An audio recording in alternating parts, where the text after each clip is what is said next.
Lucas Grant stood in the dim light of his daughter's bedroom, one hand resting on the doorframe while Sophie's breathing finally settled into the rhythm of sleep. It had taken 3 stories and 2 glasses of water. But she was out. He pulled out his phone to text his old college buddy back, typing quickly in the dark. "I miss you too." He hit send without looking twice. Then his stomach dropped. The message hadn't gone to Marcus. It had gone to Victoria Hale, the CEO, his CEO. 3 seconds later, the notification appeared. Seen. No reply. Lucas stood frozen in the darkness, knowing tomorrow might be his last day at Whitmore Industries. The morning commute felt longer than usual.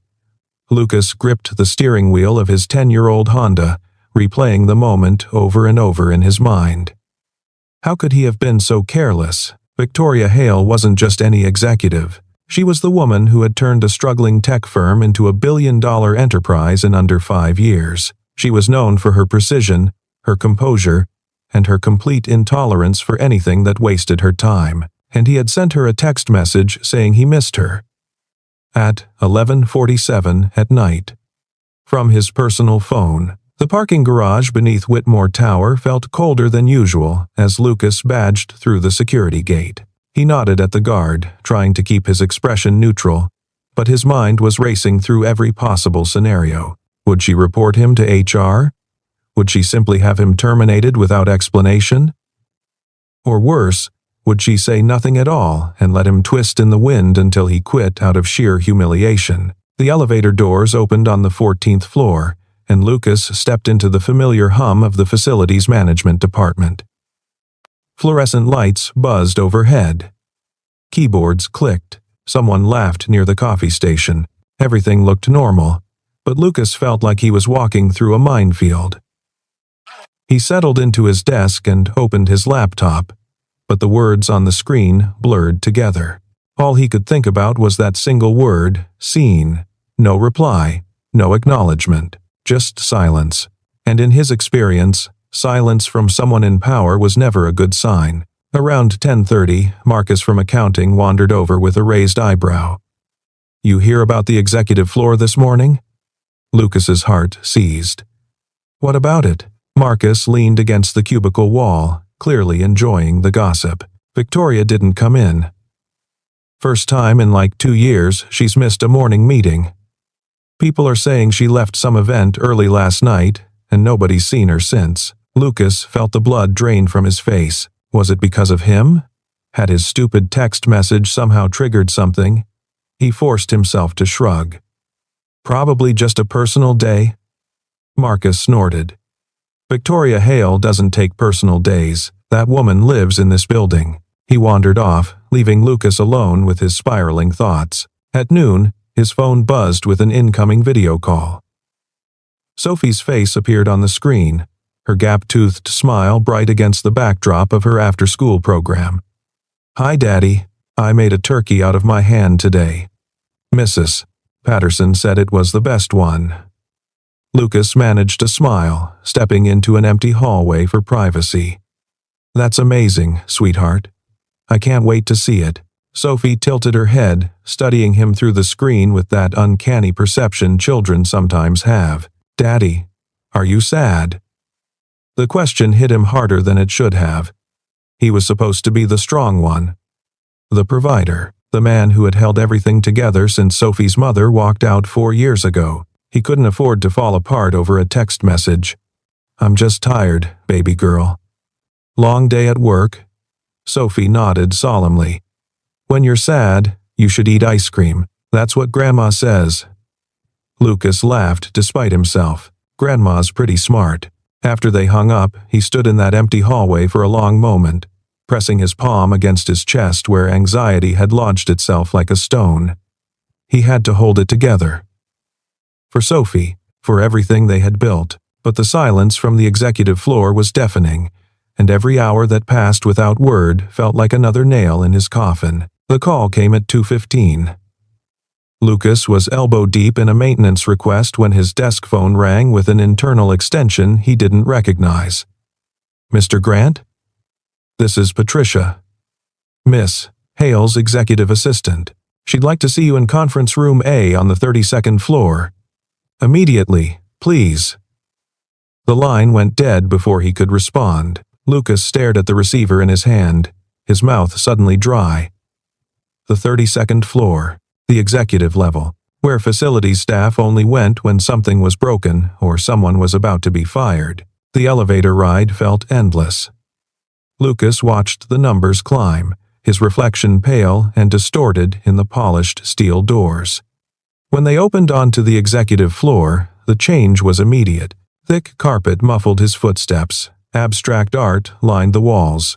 The air smelled faintly of expensive coffee and fresh flowers. Patricia, a severe woman in her 50s with silver hair pulled tight, met him at the elevator. She said nothing, simply gesturing for him to follow. They walked past Victoria's corner office, its glass walls revealing an empty desk and a stunning view of the Chicago skyline. Conference room A was at the end of the hall. Patricia opened the door, ushered him inside, and closed it behind him without a word. The room was empty. Floor-to-ceiling windows overlooked the city, gray clouds pressing low against the buildings. A long mahogany table dominated the space, surrounded by leather chairs that probably cost more than his monthly rent. Lucas stood near the door, uncertain whether to sit or stand or simply bolt for the exit. He pulled out his phone, desperate for any distraction. And that's when he saw it. A notification in his messages. Sent at 2:03 p.m. Forward entire conversation. His blood ran cold. Somehow, in his nervous fidgeting, he had forwarded his entire text history with Marcus.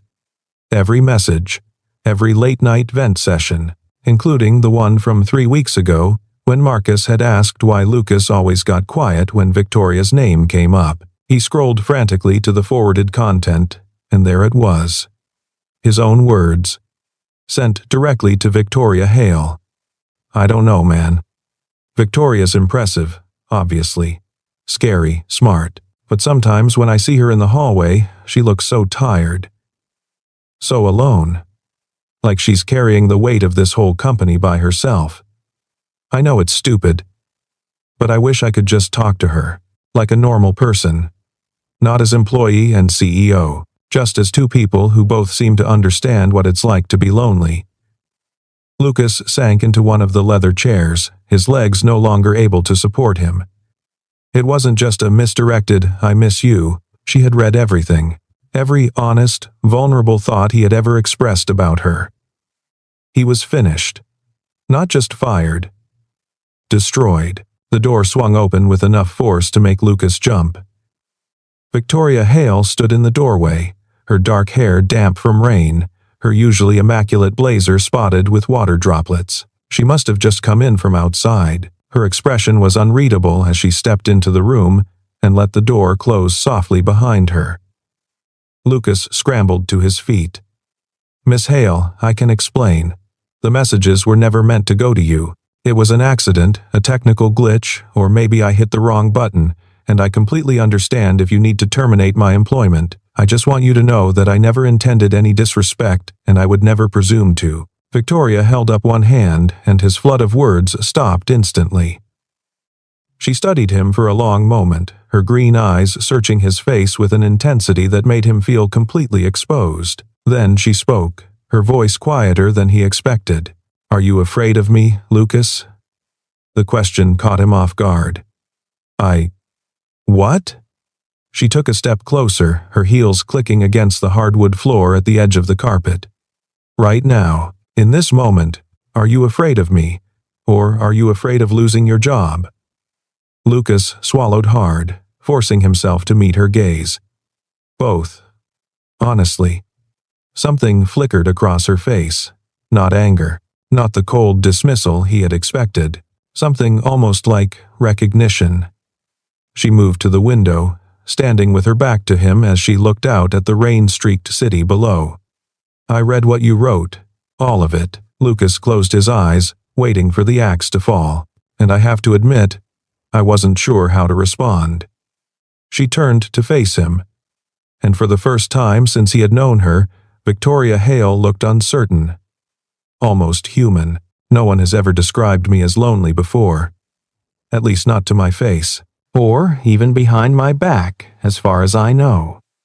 Her arms crossed over her chest, a defensive gesture that seemed completely at odds with her usual commanding presence. Most people are too busy trying to impress me or avoid me to notice anything at all. The silence stretched between them, heavy with unspoken words. Lucas felt like he was standing on the edge of a cliff, unsure whether the next step would save him or send him plummeting. "I shouldn't have written those things," he finally said. "It was unprofessional. I was just venting to a friend, and I never imagined." Victoria shook her head slightly. "Don't apologize for being honest. It's refreshing, even if the delivery was unconventional." She moved to one of the chairs and sat down, gesturing for him to do the same. "Sit. Please. I'm not going to fire you, Lucas. I just want to understand." He lowered himself into the chair across from her, still half expecting this to be some elaborate trap. But Victoria's expression held no malice, only curiosity. And something else, something that looked almost like hope. "You said I carry the weight of this company alone," she said softly. "You're not wrong. But I'm curious how you noticed." "We've barely spoken beyond the occasional elevator greeting." Lucas hesitated, weighing his words carefully. "I work in facilities. I'm in and out of every floor, every department, every time zone sometimes. You see things when people think you're invisible." He paused, gathering courage. "And I notice that you're always here. First one in, last one out. You eat lunch at your desk when you eat at all. You never leave for holidays until everyone else has gone home first." His voice softened despite himself. "I recognize it because I used to be the same way, before Sophie. Before I learned that working yourself to death doesn't actually fix anything." Victoria's carefully composed expression cracked just slightly. She looked away, her jaw tightening. "You have a daughter. Sophie, right?" Lucas nodded, surprised she knew. "She's 6. The best thing that ever happened to me." The corner of Victoria's mouth lifted in what might have been a smile. "I've seen her picture on your desk. During the floor walkthroughs." She was quiet for a moment. "I don't have children, never had time, never found the right person, and now..." She trailed off, leaving the sentence unfinished. Lucas shifted in his seat, uncertain how they had arrived at this moment of strange intimacy. "Can I ask you something?" Victoria tilted her head. "You've already told me I look lonely. I think we're past formalities." He almost smiled. "Why am I here? Really? You could have had HR handle this. You could have fired me through an email and never thought about it again. Why the personal meeting?" The question hung in the air. Victoria was silent for a long time, her fingers tracing idle patterns on the arm of her chair. When she finally spoke, her voice was barely above a whisper. "Because you saw me, not the CEO." "Me." She looked up, meeting his eyes with startling directness. "And I wanted to know if you meant it, or if it was just empty words." Lucas held her gaze, feeling something shift between them. "I meant every word." Victoria stood abruptly, smoothing her blazer with practiced efficiency. The moment of vulnerability had passed, replaced by her usual professional armor.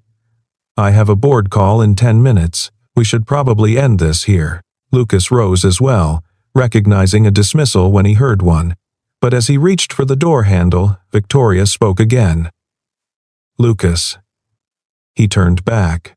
She was standing by the window again, silhouetted against the gray sky. "Thank you for saying what no one else would." He nodded once, unsure how to respond. Then he stepped out into the hallway and let the door close behind him, his heart pounding in a way that had nothing to do with fear. The rain had stopped by the time Lucas reached the parking garage that evening. Sophie would be at his mother's house until 7, which meant he had 2 hours to decompress before putting on his dad face again. He was halfway to his car when he heard a small voice echo through the concrete structure. "Daddy!" He spun around to see Sophie running toward him, her backpack bouncing against her shoulders. Behind her, his mother waved from her sedan. "She insisted," his mom called out. Said she had to show you her turkey before it got wrinkled. Lucas knelt to catch Sophie in his arms, burying his face in her hair. I thought I was picking you up at Grandma's. Sophie pulled back, her expression serious. Those words hit differently now. Lucas hugged her tighter. They were walking toward his car when Sophie suddenly stopped, her attention caught by something behind him.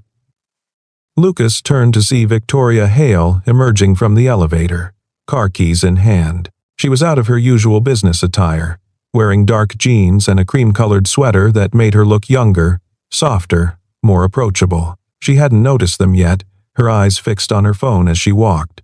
Sophie tugged at Lucas's hand. "Daddy, is that the lady from your picture?" Lucas's brow furrowed. "What picture?" Sophie looked up at him with innocent eyes. "The one on your computer at home, the news picture you saved. You said she was very important." Lucas felt his face flush. He vaguely remembered saving an article about Whitmore's quarterly earnings, Victoria's professional headshot prominently featured. He hadn't realized Sophie had seen it, or remembered. Before he could respond, Sophie broke free from his grip and walked directly toward Victoria. "Excuse me, lady." Victoria looked up, startled to find a 6-year-old standing in front of her. Her eyes flicked to Lucas, who was frozen in mortified horror, then back to Sophie. "Hello there." Sophie beamed up at her. "You're the lady my daddy talks about, right? The one he says is really strong but looks sad sometimes?" The parking garage fell absolutely silent. Lucas wished the concrete floor would open up and swallow him whole. But Victoria didn't look angry. She crouched down to Sophie's level, bringing herself eye to eye with the little girl. "Your daddy said that about me?" Sophie nodded enthusiastically. "He says you're the most important person at his work, and that you work really, really hard, and that he wishes he could make you smile more." Victoria's composure cracked completely. For a moment, she looked like she might cry. Then she collected herself, offering Sophie a gentle smile. "Your daddy sounds like a very kind man." Sophie shrugged. "He's okay. He makes good pancakes." Lucas finally found his legs, closing the distance between them. "Sophie, sweetie, we should let Miss Hale get to her car. I'm sure she's very busy." Victoria straightened, but her eyes stayed on Sophie for another long moment before rising to meet Lucas's. "Actually, I'm not busy at all, for once." An awkward silence followed. The three of them stood in a loose triangle, the fluorescent lights humming overhead. Lucas with his hand on Sophie's shoulder, Victoria with her keys still dangling from her fingers, and Sophie, looking between them with the knowing expression of a child who understood far more than adults gave her credit for. "Well," Victoria said finally, her voice carrying a warmth Lucas had never heard before. "It was lovely to meet you, Sophie." Sophie waved. "Bye, sad lady. I hope you smile more." Victoria laughed, a genuine sound that echoed through the parking garage. "I'll work on it." She glanced at Lucas one more time, something unspoken passing between them, then turned and walked toward her car. 2 days passed without contact. Lucas threw himself into work, trying to convince himself that the conversation in the conference room had been a fluke, a strange moment of connection that would fade into professional distance. Then, on Thursday evening, an email appeared in his inbox. From Victoria Hale. Subject line, personnel discussion. The message was brief. My office. 8 p.m. Lucas stared at the screen, his mind racing through possibilities. A personnel discussion at 8 p.m.? That was well past normal business hours. Long after the executive assistants had gone home. Long after witnesses would be around. He arrived at the 32nd floor at exactly 8 o'clock. The space was transformed in the evening light. Gone were the fluorescent overheads and bustling energy. Instead, warm lamplight spilled from Victoria's corner office, casting long shadows across the empty hallway. Lucas knocked on the glass door. "Come in." Her voice was softer than usual. He stepped inside and stopped short. The office had been arranged. 2 comfortable chairs had been pulled to face the window, angled toward each other. A small table between them held 2 steaming cups of what looked like hot cocoa, and Victoria sat in one of the chairs, her shoes kicked off, her feet tucked beneath her. She looked more relaxed than he had ever seen her. "Close the door, please." Lucas did as she asked, moving cautiously toward the empty chair. "This doesn't look like a personnel discussion." Victoria smiled slightly. "It isn't. I just couldn't think of another way to get you up here without raising questions." She gestured to the cocoa. "I remembered you mentioning Sophie likes hot chocolate. I assumed maybe you did too." Lucas lowered himself into the chair, wrapping his hands around the warm mug. "You remembered that?" Victoria shrugged, a surprisingly casual gesture. "I remember most things. It's a blessing and a curse." She was quiet for a moment, staring out at the city lights below. Then she turned to face him fully. "I've been thinking about what you wrote. About me seeming lonely." Lucas tensed, but she held up a hand. "I'm not upset. I'm just trying to understand. Why did it bother you? We're not friends. We've never had a real conversation before this week." It was a fair question. One Lucas had been asking himself since the whole mess began. He took a sip of cocoa, buying time to formulate an answer. "Because I know what it looks like," he finally said. "That particular kind of tired. The kind where you've convinced yourself that needing people is a weakness. That if you just work hard enough, you won't have time to notice that you're alone." He met her eyes. "I spent 3 years like that after my wife left. Working double shifts, taking every overtime slot I could get.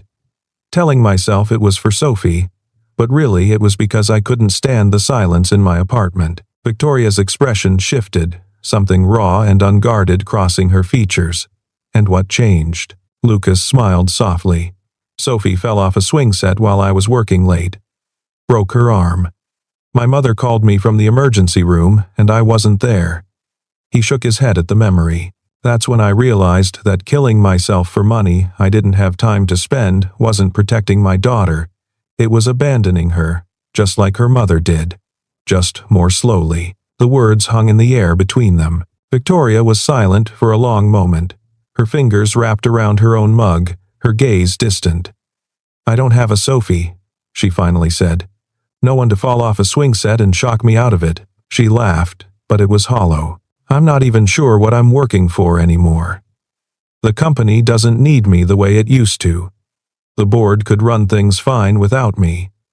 But this office," she looked around at the expensive furniture, the wall of accolades, the view that most people would envy. "This is all I have." Lucas set down his cocoa, leaning forward slightly. "That's not true." Victoria looked at him sharply. "You have tonight," he said simply. "You have this conversation. You have the fact that you reached out instead of pushing away." He paused, choosing his next words carefully. "I know I'm nobody. Facilities guy. Single dad. Probably the last person you should be confiding in. But for what it's worth, I don't think you're as alone as you believe." The vulnerability on Victoria's face was almost painful to witness. She looked younger in this light, stripped of her armor. Just a woman in her early 40s who had given everything to her career and was only now realizing what it had cost her. "I was married once," she said quietly. "It lasted 4 years. He said I loved the company more than him." She smiled bitterly. "He wasn't wrong. But the company never disappointed me, never demanded things I couldn't give, never made me feel like I was failing at being human." She set down her mug, her hands clasped in her lap. "After the divorce, I told myself it was fine. That I was better off alone. But, reading your messages," she trailed off, "you called me lonely. And the worst part is that I couldn't even argue. The hour that followed was unlike anything Lucas had experienced. They talked about everything and nothing. About Sophie's latest obsession with dinosaurs, about Victoria's hidden passion for terrible reality television, about the pressure of being the only person in a room who couldn't afford to show weakness. Somewhere between the second cup of cocoa and the clock striking 10, the barriers between them had dissolved entirely. Victoria walked him to the elevator when it was time to leave.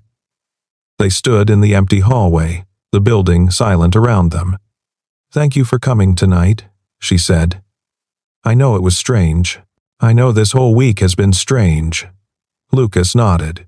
"Strange good or strange bad?" She considered the question. "Strange necessary, I think." A pause. "I haven't talked to anyone like this in years, maybe ever." The elevator arrived with a soft chime. Lucas stepped inside, then turned to face her. "Same time tomorrow?" He meant it as a joke, mostly. But Victoria's expression turned thoughtful. "I'll send you an email." The doors closed between them. 3 nights later, they found themselves on the glass-enclosed walkway that connected the 2 towers of the Whitmore complex. It was Victoria's favorite spot, she had confessed, a place where she could see the whole city spread out below while remaining hidden from view. The wind howled outside the glass walls, rattling the steel framework. Winter had arrived with a vengeance. And even inside the enclosed bridge, the cold seeped through. Victoria stood near the edge, her breath fogging slightly as she stared out at the distant lights. Lucas joined her, maintaining a careful distance. They had seen each other every evening that week, always under the guise of work discussions, always ending up somewhere far more personal. He was starting to lose track of where the professional ended and the private began. Victoria spoke without turning. "I've been CEO of this company for 12 years. I've given speeches to thousands of people, negotiated deals worth billions, been on the cover of magazines." She paused. "And I can count on one hand the number of people who have ever told me they missed me." Lucas shifted beside her. "What about family? Friends?" Victoria laughed softly. "My parents passed years ago. I have a brother in Seattle who I see at Christmas if schedules align." "Friends?" She shook her head. "I have colleagues, acquaintances, people who want things from me. But friends? Real ones? I'm not sure I remember what that feels like." The wind gusted particularly hard, making the glass panels creak. Lucas resisted the urge to step back. "That message I sent you by accident. I miss you. I meant it for someone else." Victoria turned to look at him. "I know." He met her gaze, his heart pounding. "But when I realized I had sent it to you instead, I wasn't just embarrassed, I was." He searched for the word, angry at myself, because part of me wished I had meant to send it to you all along. The confession hung in the air between them, more vulnerable than anything that had come before. Victoria's eyes searched his face, looking for something. Doubt, deception, self-interest. She found none. "No one has ever said they missed me," she whispered. "Not even my ex-husband, when things were good. Not even my parents, when they were alive. I was always the responsible one, the achiever, the one who didn't need anything from anyone." Her voice cracked slightly. "I've spent my whole life being strong, and I'm so tired, Lucas. I'm so tired of being alone." He reached for her hand before he could stop himself. Her fingers were cold against his palm. She didn't pull away. They stood there in the howling wind, 2 people who had somehow found each other in the most unexpected way, neither speaking, neither needing to. The accusations came on Monday. Lucas arrived at work to find his badge temporarily deactivated. Security escorted him to a conference room on the 15th floor, where 3 HR representatives sat with grim expressions. "Mr. Grant, we've received a formal complaint alleging inappropriate conduct toward a senior executive." The words hit him like a physical blow. "What? From who?" The HR director slid a folder across the table. "The complaint was submitted anonymously. It alleges that you have been sending harassing messages to CEO Victoria Hale and manipulating your way into private meetings with her." Lucas's mind raced. Someone had seen them. Someone had noticed the evening visits, the closed-door conversations, the emails back and forth, and they had twisted it into something ugly. "This is insane. I haven't harassed anyone. Victoria Miss Hale, she invited me to those meetings. Check her calendar. Check her email." The HR director's expression remained impassive. We're conducting a full investigation. In the meantime, you're being placed on administrative leave pending." The door burst open.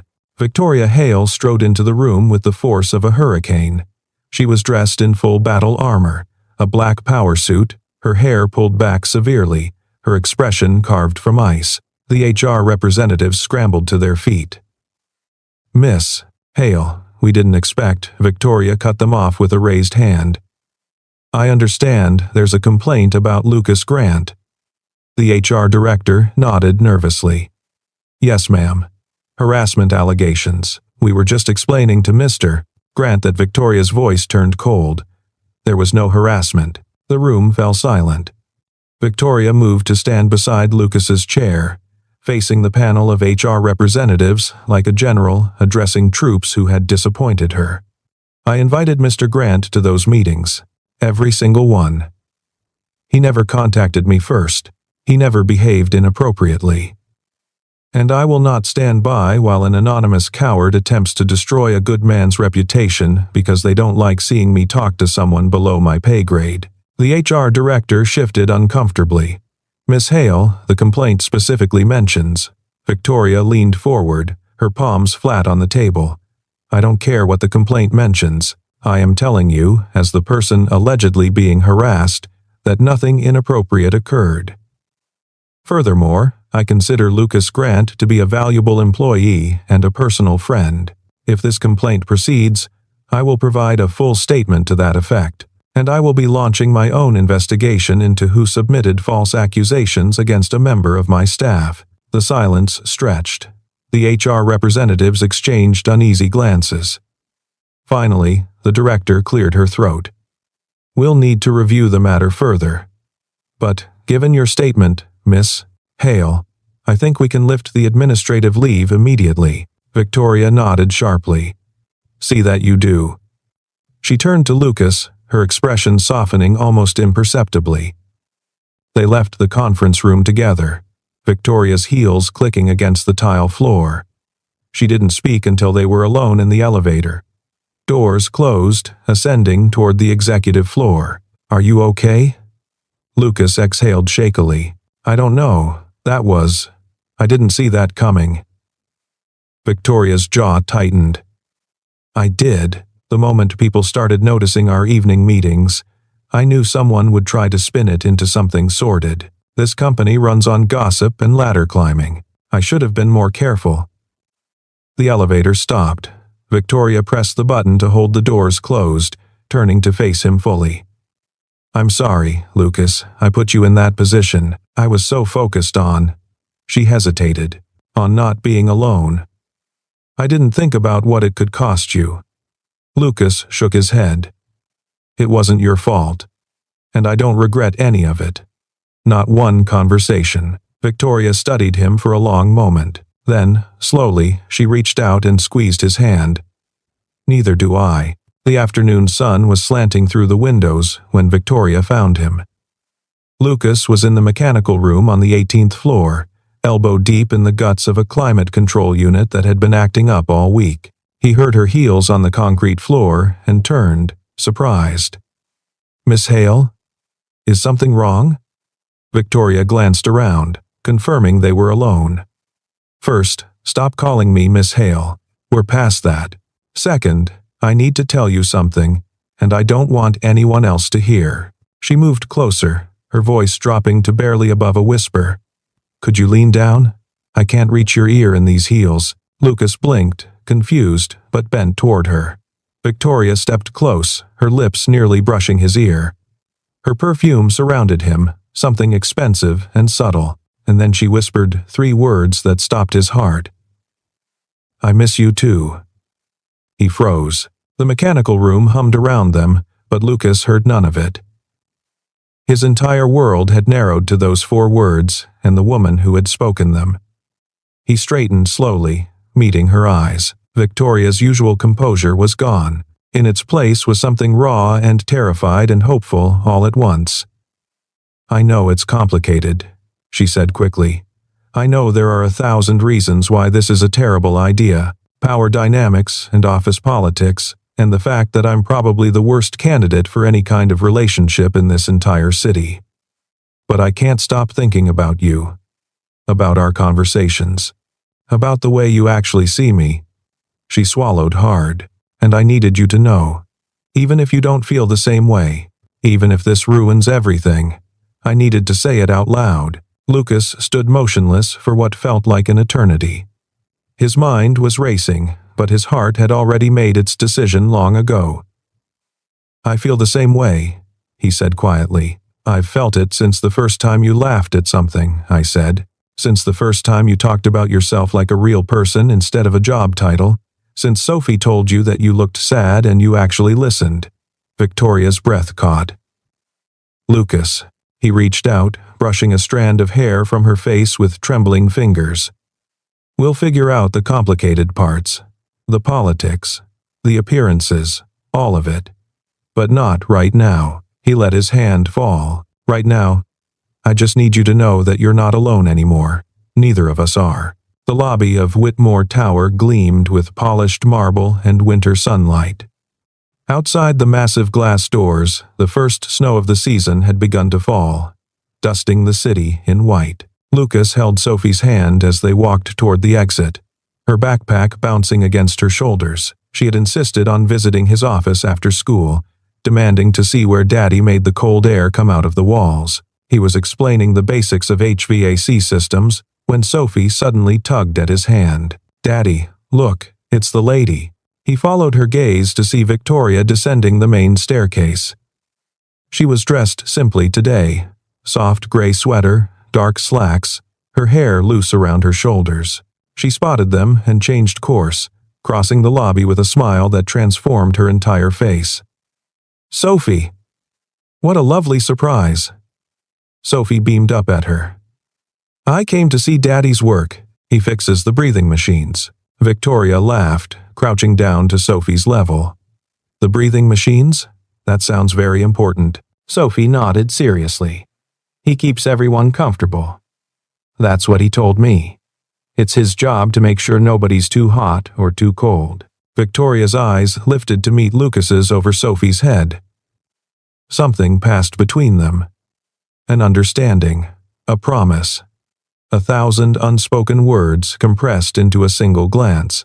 "Your daddy is very good at making people comfortable," Victoria said softly. Sophie looked between them with the knowing expression of a child who understood far more than adults expected. "Miss Victoria?" The formal name made Victoria smile. "Yes, sweetie?" Sophie tilted her head. "Do you make my daddy happy?" The question hung in the air. Lucas held his breath. Victoria's smile softened into something private and true. She stood slowly, reaching out to rest her hand briefly on Lucas's arm. "I certainly hope so." They walked out together, the three of them, into the falling snow. Sophie skipped ahead, trying to catch snowflakes on her tongue. Lucas and Victoria followed at a slower pace, their shoulders almost touching. "She's wonderful," Victoria said quietly. "I can see why you work so hard for her." Lucas watched his daughter spin in circles, her laughter echoing off the buildings. "She's everything. The only reason I survived those first years after the divorce." He paused. "And now," Victoria looked at him. "Now?" He turned to face her, snowflakes catching in her dark hair. "Now, I'm starting to think maybe I was surviving instead of living.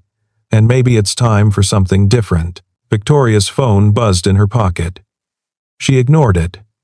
"I have a proposal," she said. "Not a work proposal. A personal one." Lucas raised an eyebrow. "I'm listening." She took a breath, uncharacteristically nervous. "This weekend, if you're free. I was thinking maybe we could spend some time together. Outside of work, outside of everything." A pause. "I want to know you, Lucas. Really know you. Not as an employee, not as a confusing text message accident. Just as you." Sophie came running back, grabbing both their hands and trying to make them spin with her. Lucas laughed, letting himself be pulled into the impromptu dance. Over his daughter's head, he met Victoria's eyes. "More than you know." Victoria smiled, the kind of smile that reached her eyes and transformed her face into something luminous and young. As they stood there in the falling snow, three people who had each carried their own loneliness for far too long, something shifted.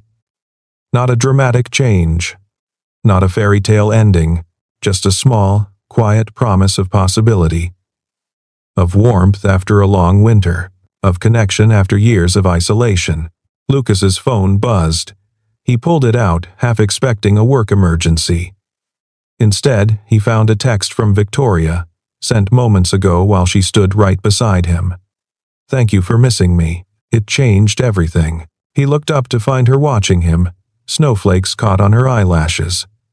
Sophie tugged at his coat, demanding attention. And Lucas Grant, single father, facilities manager, accidental text message sender, smiled at the two people in front of him and felt something he hadn't felt in years.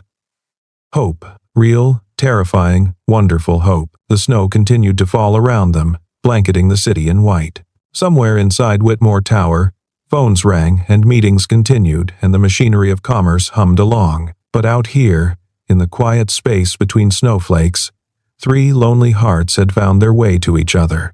And that, Lucas thought, as he watched Sophie trying to teach Victoria how to catch snow on her tongue, was worth more than any job, worth more than any title, worth everything.